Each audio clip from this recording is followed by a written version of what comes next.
جب تمہارے اوپر نااہل حکمران مسلط کر دیے جائیں تو یہ تمہارے اعمال کی سزا ہے۔ ایک روایت میں آیا اعمالکم اموالکم، تمہارے اعمال ہی تمہارے اموال ہیں۔ حجاج بن یوسف بڑا ظالم شخص ہے۔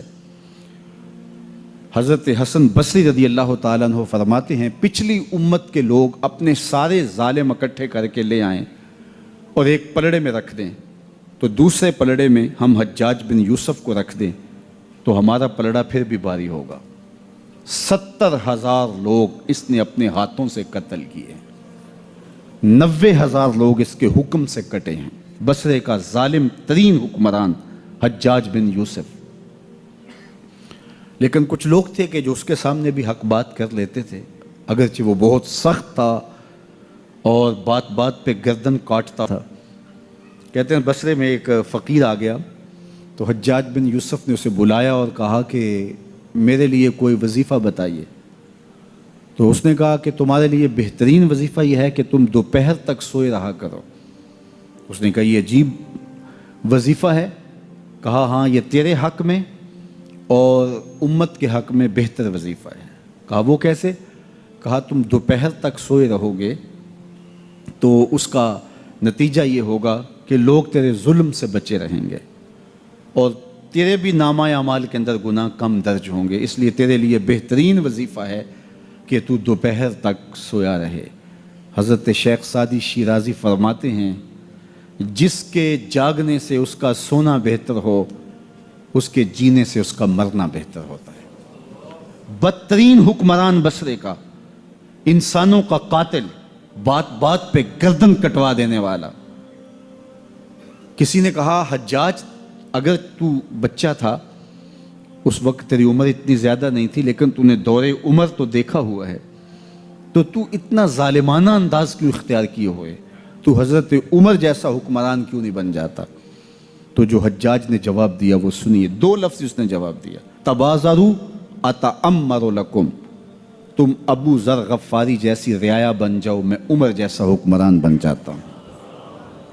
جب رعایا ابو ذر غفاری جیسی ہو تو حکمران حضرت عمر جیسے ہوتے ہیں، اور جب رعایا ہی جور و ظلم کی خوگر ہو اور اپنے رویوں کو ہم اگر دیکھیں کہ ہم کہاں کھڑے ہیں تو ہمارے اوپر ایسے لوگ ہی مسلط ہوتے رہیں گے۔ اگر میں مسجد سے نکلتے ہوئے جوتا چرا کے لے جاتا ہوں اور آرزو یہ رکھتا ہوں کہ میرے اوپر عمر بن عبدالعزیز جیسا حکمران آ جائے، تو میری یہ خواہش پوری نہیں کی جائے گی، کیونکہ میرے عمل کے نتیجے میں میرے اوپر حکمران مسلط کیا جائے گا۔ میں اپنے اندر جھانک کر کے دیکھوں، اپنے اندر اتر کے دیکھوں کہ میں کہاں کھڑا ہوں۔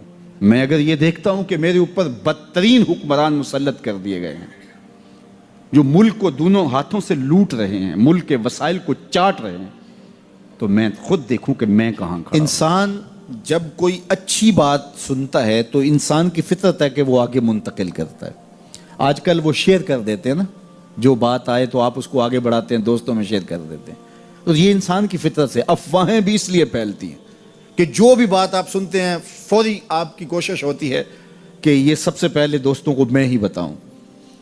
تو یہ انسانی فطرت ہے۔ تو جب افواہ اور ایسی چیز، کوئی غم کی خبر بھی ہو، کسی کی وفات کی خبر بھی ہو، تو اس وقت بھی انسان کی فطرت، سست سے سست آدمی بھی پھر جلدی جلدی فون کرتا ہے، آگے بڑھاتا ہے کہ فلاں سے فوت ہو گیا۔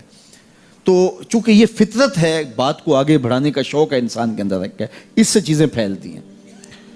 اور پھر جو خیر کی خبر ہوگی یا خیر کی بات ہوگی تو اس کو تو آگے پھیلانے کا پھر ہمارا دین بھی ہمیں ترغیب دیتا ہے، جذبہ دلاتا ہے۔ تو حضرت ابو ہریرہ اس جذبے کے تحت جو سنتے تھے پھر آگے منتقل کرتے۔ اب حضور کی بارگاہ سے اٹھ کے جاتے تو سب سے پہلے گھر جاتے اور سب سے پہلے اپنی ماں کو ہی سناتے، اور ماں تھی کافرہ۔ وہ سننے کی بجائے، خوش ہونے کی بجائے سن کے وہ الٹا ناراض ہوتی اور کوئی نہ کوئی ایسی بات کر دیتی۔